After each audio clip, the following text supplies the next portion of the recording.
Entonces mi nombre es Josué, llevo hace algunos años ya en este lugar y estoy muy contento de poder estar acá. Muchas gracias. Bueno, probablemente ustedes me haya visto o me haya reconocido en algún otro espacio de la iglesia. Hace algún tiempo atrás yo estuve participando como José en el evento de Navidad y antes de eso también estuve participando, muchas gracias, en el experimento Marcos. ¿No baja? Ahí sí. Bien. Entonces la verdad es que nuevamente quiero agradecer al Señor por poder tener la oportunidad de este espacio, poder comentarles acerca de lo que el Señor ha estado hablando a mí. Y la verdad es que quiero ser súper honesto con ustedes. Para mí es primera vez que tengo el espacio de poder estar acá, en este lugar, y hablarles acerca de lo que el Señor ha estado hablándome y ha estado haciendo conmigo. Entonces, lo que yo quiero pedirles es que si al término de esta predicación o de este sermón usted aún queda con dudas o tiene inquietudes, por favor acérquese. Yo voy a estar feliz de poder conversar con usted, voy a poder estar feliz de poder establecer un diálogo, porque si hay algo que a mí me importa mucho, es que esto se pueda entender y que esto que para mí ha sido tan importante, para usted también lo sea. Yo no sé si ustedes se han dado cuenta, pero vivimos en una época donde estamos constantemente con la necesidad de estar capacitándonos. Yo trabajo en la industria financiera, en la industria tecnológica, hace aproximadamente 10 años de mi vida. Y si hay un espacio y un lugar donde necesitamos estar aprendiendo nuevas tecnologías y nuevas herramientas, es en mi trabajo y en la industria financiera. Por ejemplo, hoy en día estamos con la irrupción de la inteligencia artificial. Y usted sabe que si uno no aprende acerca de estas nuevas tecnologías y estas nuevas tendencias, uno queda obsoleto. Por lo tanto, es súper importante estar constantemente capacitándonos. Y de hecho, podríamos pensar de que solamente esto pasa en la industria bancaria, en la industria financiera, pero créame que no. La verdad es que esto pasa también en otras industrias. Podríamos decir, por ejemplo, en la industria o en la medicina. Ustedes saben que los hermanos que estudian medicina están constantemente estudiando y aprendiendo acerca de su área. Incluso la docencia. Los profesores que tenemos entre nosotros sabemos que tienen que estar constantemente aprendiendo acerca de nuevos métodos de aprendizaje y de enseñanza.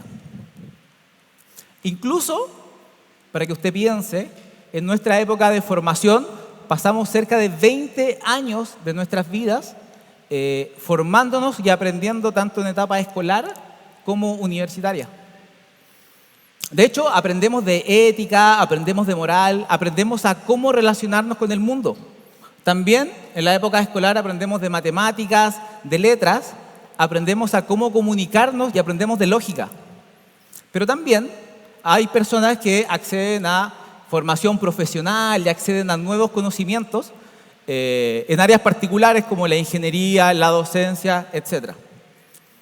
Y hay otro ejemplo que también quisiera mostrarles y que a mí me llamaba mucho la atención, es esta imagen que yo le estoy proyectando ahora, que es del reciente torneo de tenis que se juega en Australia. Y de la misma manera, como estamos hablando de capacitación, a mí me llamaba mucho la atención de cómo el tenista recibe instrucciones de su coach y de hecho exactamente dentro de la misma cancha. En este caso, el entrenador es Andy Murray.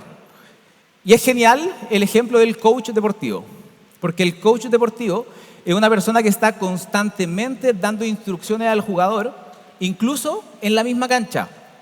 Y podemos decir también que este entrenador está disponible para su pupilo los 7 días de la semana y diría que casi las 24 horas del día. Finalmente, lo que quiero decir y lo que quiero transmitir con todo este relato acerca de la capacitación es que constantemente necesitamos estar preparándonos para cumplir con un objetivo específico en el mundo que nos rodea. Número 1, ser trabajadores competentes para que podamos lograr nuestros objetivos laborales. Por supuesto que todos queremos hacer bien nuestra pega. En el mundo de la academia, todos queremos aprender, queremos desarrollar nuevos conocimientos, investigar, etc. Y incluso en el ámbito deportivo, también a través de la capacitación, a través de la formación, podemos lograr el alto rendimiento, podemos lograr estar en la cúspide, ¿cierto?, del alto rendimiento. Y también, por ejemplo, en otras esferas, como la esfera familiar, también vemos que nos capacitamos. Muchas veces cuando nos queremos casar, nos capacitamos para poder acceder, ¿cierto?, a un conocimiento o aprender nuevas herramientas para el momento en que nos casamos. Adelante. Finalmente, quisiera hacerle algunas preguntas respecto de este tema de cómo hoy día nos estamos capacitando. De la misma manera como es importante en el mundo que nos rodea capacitarnos, quiero preguntarles, y ahora nosotros, como discípulos de Jesús, ¿de qué manera estamos siendo entrenados? ¿Necesitamos ser entrenados? ¿Qué creen ustedes? ¿Y cuál es el propósito específico por lo cual debemos ser capacitados? Bueno, para responder esa pregunta, vamos a viajar a un evento sumamente importante y crucial de la historia del cristianismo, de la historia de la iglesia, y que sin duda este evento marcó un hito en la historia. Y de hecho, este mismo hito hace que hoy día estemos acá reunidos. Vamos a revisar el texto en el libro de Hechos, en el capítulo 1, del verso 1 al verso 9. Así que mientras lo buscan, lo vamos a leer en conjunto. Mientras voy a tomar agua, mientras lo busca.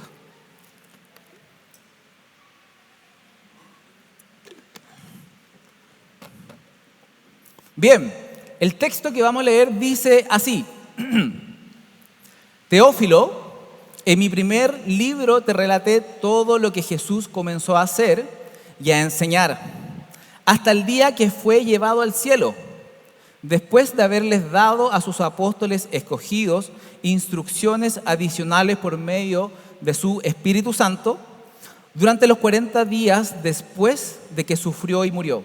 Cristo se apareció varias veces a los apóstoles y les demostró con muchas pruebas convincentes de que Él realmente estaba vivo y les habló acerca del reino de Dios. Verso 4.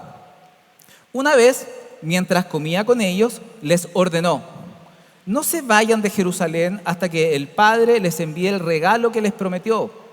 Tal como les dije antes, Juan bautizaba con agua, pero en unos cuantos días ustedes serán bautizados con el Espíritu Santo.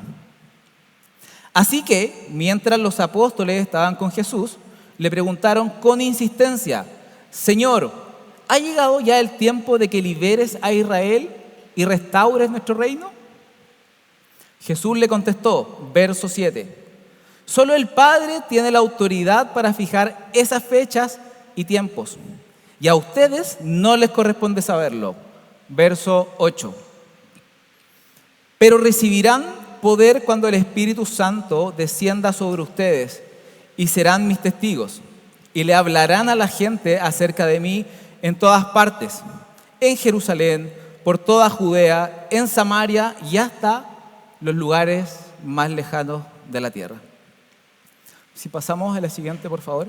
Quisiera contextualizar este relato que acabamos de leer, y lo primero que quisiera decirles es que este es un escrito que fue realizado por Lucas, el mismo personaje del Evangelio de Lucas. Ahora quisiera darles dos elementos que son importantes como contexto para seguir entendiendo este texto que acabamos de leer. El número 1, en ese periodo de la época existía una tensión política y social muy grande dentro de toda la zona y la región del Mediterráneo. Debemos recordar que en ese periodo de tiempo existía el Imperio Romano, que es un imperio que doblegaba a todas las civilizaciones y pueblos que estaban alrededor del Mediterráneo. Y por supuesto que Jerusalén también estaba bajo el asedio y bajo el dominio romano. Y de alguna manera el pueblo judío era como esclavo del pueblo romano.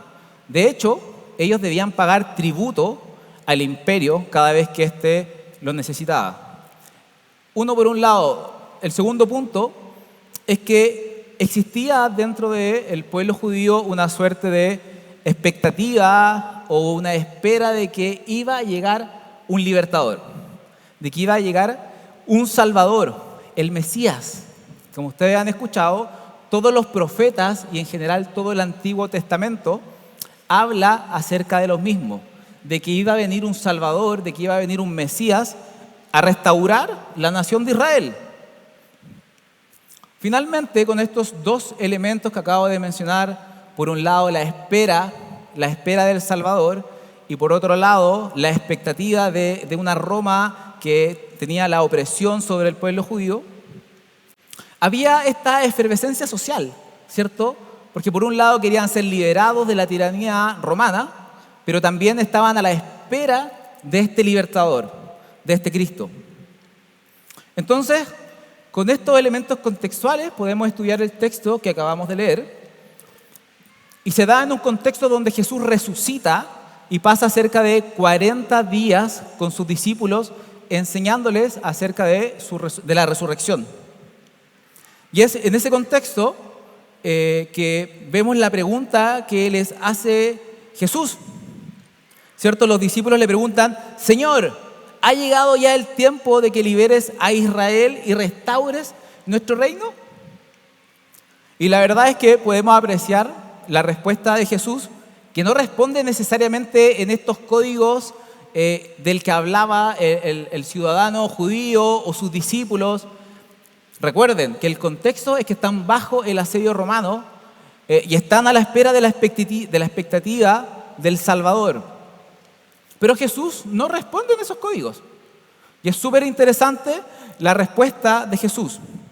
Y podemos leer que Jesús responde de la siguiente manera: solo el Padre tiene la autoridad para fijar esas fechas y tiempos, y ustedes no les corresponde saberlo. Pero recibirán poder cuando el Espíritu Santo descienda sobre ustedes y serán mis testigos, podríamos decir representantes, y hablarán a la gente acerca de mí en todas partes, en Jerusalén, Judea, Samaria, hasta los fines de la tierra. Nuevamente vemos que la respuesta de Jesús no está en el código de sus discípulos. Jesús no muestra necesariamente que respondía ante un calendario humano, sino que Jesús más bien estaba dando una respuesta asociada como la expansión del Evangelio se iba a dar a través del Espíritu Santo que iba a habitar en cada uno de los discípulos y los iba a capacitar y les iba a entregar poder para ser testigos. Entonces podemos ver cómo la promesa de Jesús es que vendría sobre sus discípulos la presencia misma y personal del Espíritu Santo. Él les iba a otorgar poder y capacitarlos para ser testigos. Entonces la pregunta que podemos tener ahora es: ¿qué significa ser testigos de Cristo? La siguiente, por favor. Y primero que nada, la palabra testigo viene de una palabra griega que se llama martis, que significa alguien que da testimonio de un hecho o una verdad basada en su experiencia directa. Podemos ver que los discípulos no solo fueron testigos presenciales, porque efectivamente sus discípulos estuvieron con Cristo y vieron las pruebas fehacientes de su resurrección, sino que también los discípulos fueron capacitados por el Espíritu Santo. ¿Para qué? Para representar a Dios en la tierra como sus mártires, como personas que hablan de lo que saben y han visto. Ahora, el rol como testigos es también reflejar la imagen de Cristo al mundo.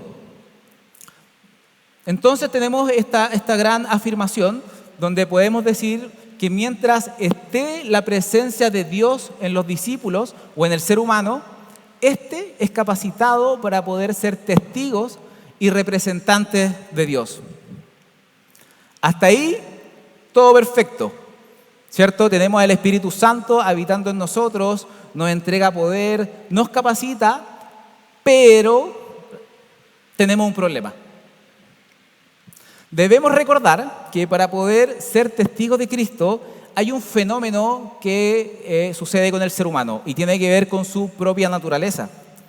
Debemos recordar que para poder llevar la capacidad de representantes de Dios, tenemos como dañada de alguna manera nuestra relación con Dios, y esta capacidad para representarlo está brutalmente dañada por el pecado y distorsionada por el pecado. Entonces, quisiera que ahora revisemos dos eventos importantes para poder entender por qué debemos ser capacitados por el Espíritu Santo y también entender por qué para llevar a cabo nuestro propósito debe ser también a través del Espíritu Santo. Así que muchas gracias por el apoyo con la lámina. Lo primero que vamos a revisar es esta pregunta: ¿por qué debemos ser capacitados? Para esto vamos a revisar el libro de Génesis, del capítulo 1, versos 27 y 28. Dice así: así que Dios creó a los seres humanos a su propia imagen. A imagen de Dios los creó, hombre y mujer los creó. Luego Dios los bendijo con las siguientes palabras: sean fructíferos, multiplíquense, llenen la tierra, gobiernen sobre ella, reinen sobre los peces del mar, las aves del cielo, todos los animales que corren por el suelo. Estamos frente a un texto que es sumamente importante para la tradición cristiana, donde podemos ver que en un inicio de todo, en el principio, es Dios mismo el que establece el propósito del ser humano. El gran propósito del ser humano es poder llevar la imagen de Dios. Y de acuerdo al texto que acabamos de leer, llevar la imagen de Dios se puede leer como la capacidad y la función que Dios nos encomienda. Esto tiene que ver con gobernar, sojuzgar, multiplicarse, y en una versión más parafraseada de la Biblia, el texto dice: háganse cargo. Por lo tanto, vemos que Dios crea al ser humano, lo hace a su imagen y les da esta tarea: háganse cargo de la creación que Dios había hecho en ese momento. Algunos estudiosos del texto hebreo, al momento de hablar acerca de Dios, se puede ver que, especialmente mirando el capítulo 2, vemos a Dios que se presenta como un Dios jardinero o como un Dios que crea un mundo en potencia, como un artesano, y no necesariamente como un Dios que crea todo de un momento a otro. Entonces, con estos dos elementos vemos cómo Dios crea este mundo, este universo, y crea al hombre para que continúe la obra de él. Y podemos ver, ¿cierto?, cómo esta relación virtuosa entre el hombre y Dios de alguna manera potenciaba o capacitaba al hombre para poder reflejar su imagen. Por lo tanto, podemos responder esta pregunta: ¿por qué debemos ser capacitados? Porque debemos reflejar la imagen de Dios hoy en nuestros tiempos. Siguiente, por favor. Y ahora la segunda pregunta: ¿por qué para cumplir este propósito necesitamos al Espíritu Santo en nuestras vidas? Leemos en Génesis capítulo 3, verso 23. Dice: así que el Señor Dios los expulsó del jardín de Edén y envió a Adán a cultivar de la tierra que él había sido formado. Vemos que esta relación de cercanía con Dios que se generó en el jardín de Edén se quiebra por la entrada del pecado y la desobediencia. Y esto es básicamente creer que el ser humano tiene la capacidad de decidir de lo que es bueno versus de lo que es malo. Entonces, aquí queda la embarrada. Dios decide alejarse del ser humano, Dios decide cortar relaciones y los echa del jardín de Edén. Y esto es una suerte de alejarlos de su presencia. Siguiente. Pero la verdad es que Dios es tan bueno y tan generoso que a veces me cuesta entenderlo en su completitud, pero Dios es tan bueno en misericordia que a lo largo de muchos años es el mismo Dios, Él proactivamente protagonista para poder restaurar la relación con el ser humano. No está todo perdido. Como vemos en esta imagen, está la mano de Dios queriendo salvar a la propia humanidad. En el tiempo, Dios escoge a una familia en particular para poder restaurar esta relación. Probablemente ustedes lo sepan. Esta es la familia de Abraham, el clan de Abraham, que posteriormente se convierte en el pueblo de Israel. Y sabemos que a través del pueblo de Israel su plan es para restaurar la relación con el hombre. Vamos a revisar 4 ejemplos de cómo Dios se sigue haciendo presente en la historia humana y especialmente en la historia de Abraham y el pueblo de Dios. El primer evento que quiero que revisemos es el evento donde Dios se manifiesta a Moisés en la zarza ardiente. Recordemos que nuestra relación con Dios ya está rota, pero Dios quiere salvar la relación y se empieza a relacionar con el ser humano. Vemos cómo Dios le habla a Moisés diciéndole: oye, necesito que liberes y rescates a mi pueblo de Egipto. Es Dios haciéndose presente nuevamente. El segundo evento que vamos a revisar es la presencia de Dios en el monte Sinaí. Vemos que el pueblo de Dios ya había sido rescatado de Egipto y es llevado a los pies del monte Sinaí. Y vemos cómo el pueblo se presenta ante el monte y nuevamente la presencia de Dios se hace presente a través de humo y a través de fuego. Dios se hace presente a través de fuego. Es su presencia acercándose a los hombres. El tercer evento que vamos a revisar es cuando la columna de fuego se posa sobre el tabernáculo. Recordemos que el tabernáculo es este elemento que Dios le pide al pueblo que construya para que habite su presencia. Y nuevamente vemos la transición de cómo Dios, que habitaba en el monte Sinaí en forma de fuego, baja y se establece en el tabernáculo.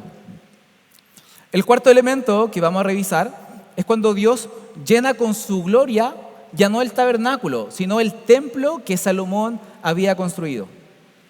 Entonces vemos cómo progresivamente y sistemáticamente es Dios haciéndose presente para poder restaurar su relación con la humanidad. Y es a través de este fuego que Él se va haciendo presente en la historia de Israel para involucrarse con su pueblo. Siguiente. Finalmente, la restauración definitiva de la relación Dios-ser humano se da en la muerte y resurrección de Cristo. En la cruz, Dios no solamente perdonó nuestros pecados, sino que también restaura la posibilidad de comunión con Él ahora. Ahora, todo aquel que cree en Cristo es redimido y puede volver a disfrutar de la presencia de Dios, tal cual como Adán y Eva lo disfrutaban antes. Por lo tanto, si hay aquí alguien que quiere restablecer su relación con el Señor, si quiere volver a encontrarse con el Señor, hoy es un buen momento. Al término de la reunión siempre hay un espacio de oración, y si tú crees que el día de hoy el Señor nuevamente te está llamando y te quieres reconciliar con el Señor, reconocer a Cristo como Señor, hoy es el momento. Te invito a pasar, va a haber gente que va a estar disponible y dispuesto para orar por ti. Siguiente. Y es este mismo evento al que hacemos referencia cuando antes leíamos en Hechos. Pero recibirán poder cuando el Espíritu Santo descienda sobre ustedes y serán mis testigos. Ahora, el cumplimiento de esta promesa la podemos encontrar en el siguiente capítulo, en Hechos 2, desde el verso 2 al verso 4. Leemos: de repente se oyó un ruido desde el cielo, parecido al estruendo de un viento fuerte e impetuoso que llenó la casa donde estaban sentados. Luego, algo parecido a unas llamas o lenguas de fuego aparecieron y se posaron sobre cada uno de ellos. Y todos los presentes fueron llenos del Espíritu Santo y comenzaron a hablar en otros idiomas conforme al Espíritu les daba esa capacidad. Y este es el evento fundamental del que hablábamos, donde la presencia de Dios en forma de su Espíritu Santo llega a habitar en el ser humano. Esto es volver a restablecer la relación entre Dios y el ser humano. Ya no es solo Dios en el monte Sinaí, ya no es solo Dios habitando en el tabernáculo o en el templo. Ahora es Dios habitando en cada uno de sus discípulos y hoy en cada uno de ustedes. Restaurar esta relación con Dios significa ser capacitados para poder ser embajadores de Jesús, donde quiera que Él te haya puesto. Y de eso se trata, ser testigos de Cristo. Siguiente. A modo de resumen, diríamos que lo primero que debemos hacer es restaurar la relación con Dios. Porque como comentamos antes, el pecado hace que exista una separación entre el ser humano y Dios. Por lo tanto, lo primero es restaurar la relación con Dios, que es la esfera de la izquierda.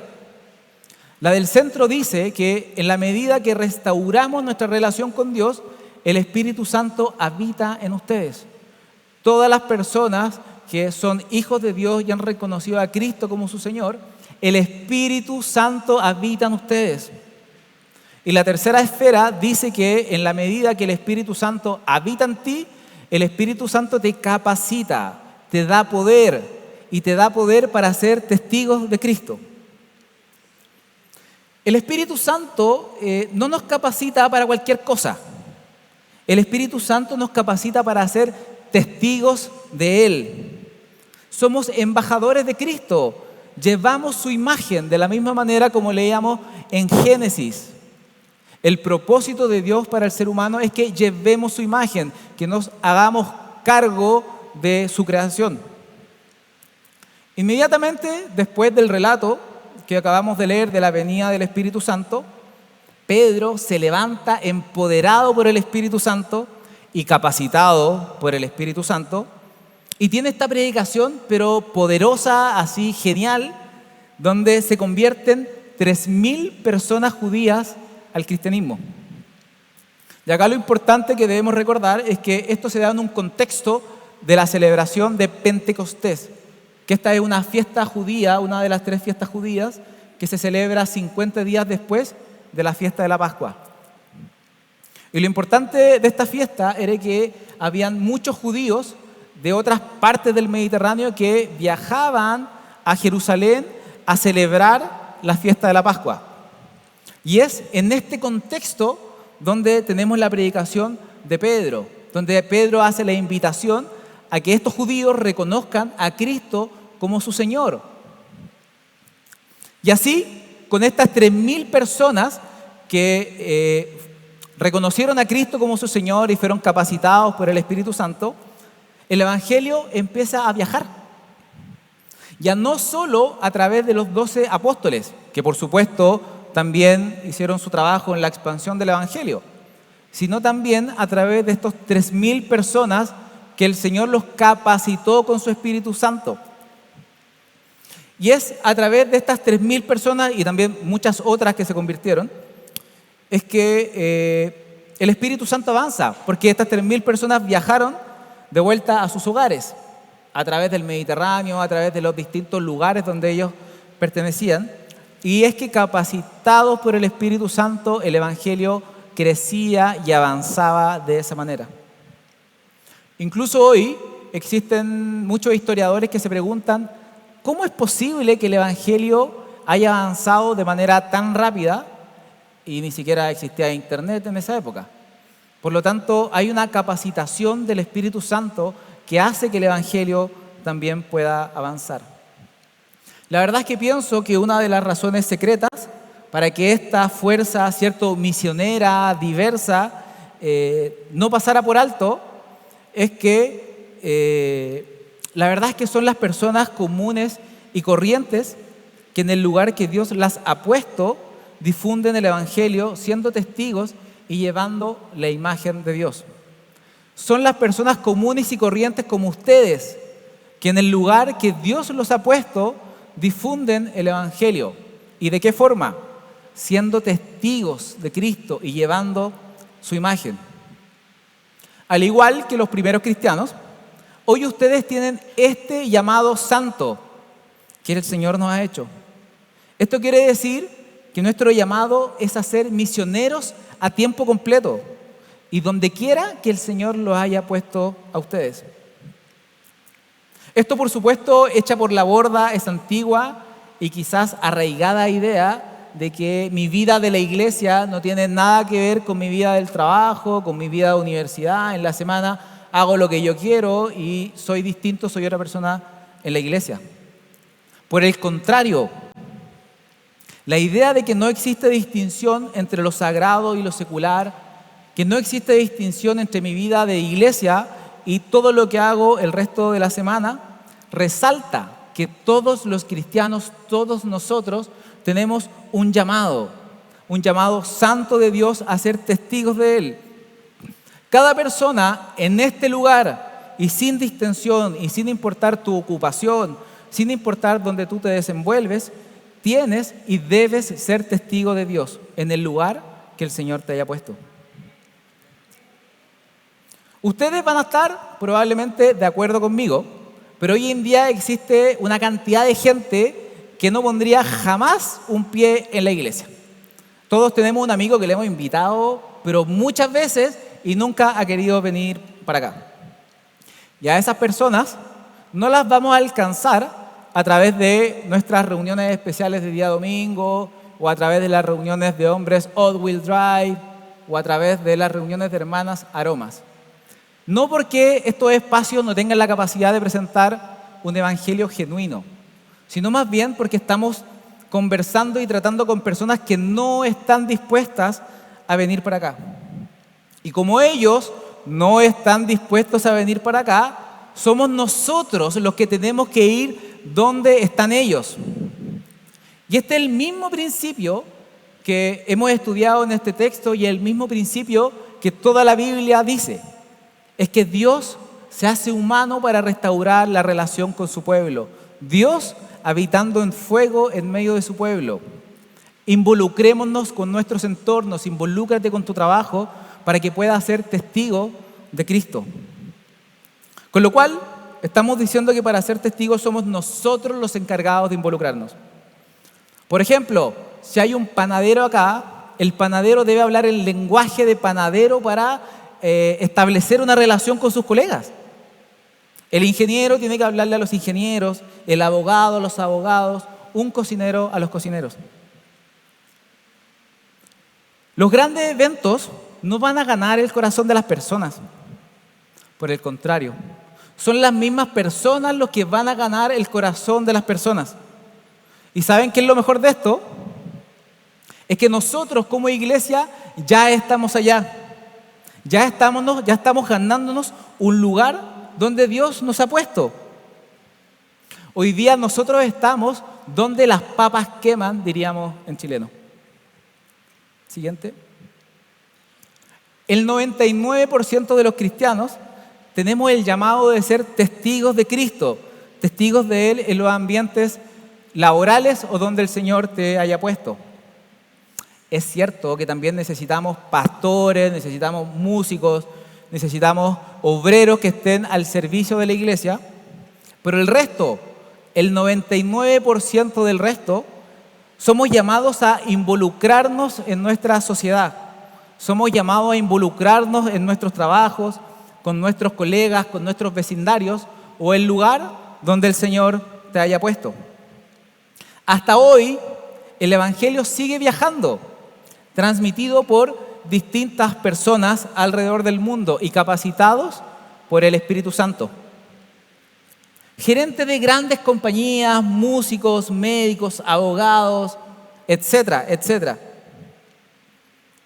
Y después de 2000 años de historia, repetimos el mismo discurso, el mismo relato, es la misma predicación que realizaron los 12 apóstoles.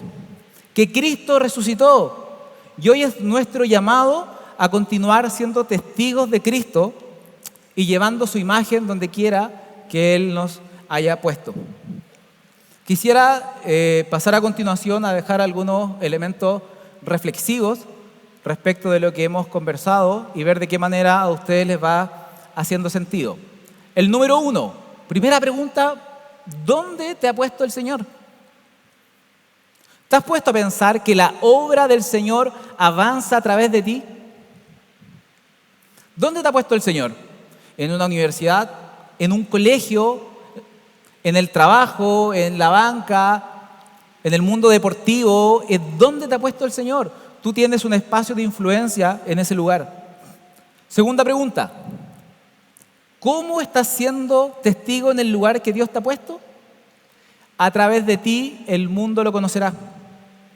Es a través de tus influencias, a través de tus decisiones, a través de las cosas que dices, a través de las cosas que no dices, a través de tu comportamiento. Es a través tuyo que el mundo conocerá de Cristo, porque nosotros somos testigos, y testigos es dar cuenta de algo que conocemos, dar testimonio de Cristo. Pregunta número 3. ¿Eres una persona en la que pueden confiar? ¿Te preocupas por la vida de tus colegas? ¿O la vida de tus vecinos, la vida de tus familiares? Ahí usted póngale el nombre que a usted le haga más sentido. ¿Les hacen buenas preguntas? ¿Ustedes se interesan por la vida de sus colegas o de sus compañeros? Porque mientras que nosotros estamos preparados para establecer relaciones de confianza con el mundo que nos rodea, es en esas conversaciones en que nosotros podemos hablar acerca de nuestra esperanza. Y nosotros como iglesia debemos estar preparados para hablar acerca de nuestra esperanza, acerca de lo que es Cristo. Y recuerden que eso es a través del Espíritu Santo que habita en ustedes. Punto número 4. Pídele al Espíritu Santo que te acompañe. Creo que esta es una verdad relevante, que el Espíritu Santo nos capacita. Y me da la impresión de que a veces nos olvidamos de que el Espíritu Santo de Dios habita en nosotros. De la misma manera como veíamos al inicio a este entrenador en el tenis, como este coach, este Andy Murray que estaba al lado de Djokovic, de una manera similar está el Espíritu Santo al lado tuyo los 7 días de la semana, las 24 horas. Háblale al Espíritu Santo. Él está disponible para que te muestre qué hacer o qué decir. Querida iglesia, la misión de la iglesia no se limita solamente a las actividades eclesiásticas, sino que se proyecta a través de todos ustedes, a través de sus profesiones, a través de su vocación, a través de sus actividades, de sus vecindarios, de sus familias, etc. Siguiente lámina. Involúcrate. Somos nosotros los llamados a involucrarnos en esta sociedad, de la misma manera como Dios se involucra con el mundo para restaurar la relación. Involúcrate en esta sociedad. Los distintos lugares donde tenemos espacios donde el Señor nos ha puesto, es nuestra responsabilidad ser testigos y representantes de Dios. Involúcrate. Créeme, nadie más que tú tiene ese espacio ganado. A ti te conocen en tu lugar de trabajo. Saben quién eres, saben cómo trabajas. Eres un testimonio vivo. Utiliza ese espacio. Involúcrate en tu espacio de influencia. La invitación que hago finalmente es a dialogar con tu profesión y el área en que te desenvuelvas, a que seas testigo de Cristo. Siguiente lámina, por favor. Y mientras digo estas palabras, sería bueno que los músicos pudieran subir adelante. Querida iglesia, empodérate por el Espíritu Santo. Busco representar en esta imagen de la misma manera como el Espíritu Santo se hizo presente en Pentecostés en forma de fuego sobre sus cabezas, que esto es la presencia de Dios en la vida del creyente. Empodérate, el Espíritu Santo habita en ti y te capacita a cada momento y en cada minuto. Es responsabilidad tuya hablarle al Espíritu Santo, dile que te hable y que te capacite. Capacitados por el Espíritu Santo, llevamos la presencia de Dios a nuestro trabajo. Es el Espíritu Santo quien nos habilita y nos da las distintas capacidades para poder ser testigos de Él. Y recuerden, no estamos solos. El Espíritu Santo de Dios es quien nos capacita y nos acompaña en cada una de nuestras actividades. Vamos a orar en este momento, así que les pido que cierren sus ojos y oramos. Te agradecemos, Señor, por tu palabra.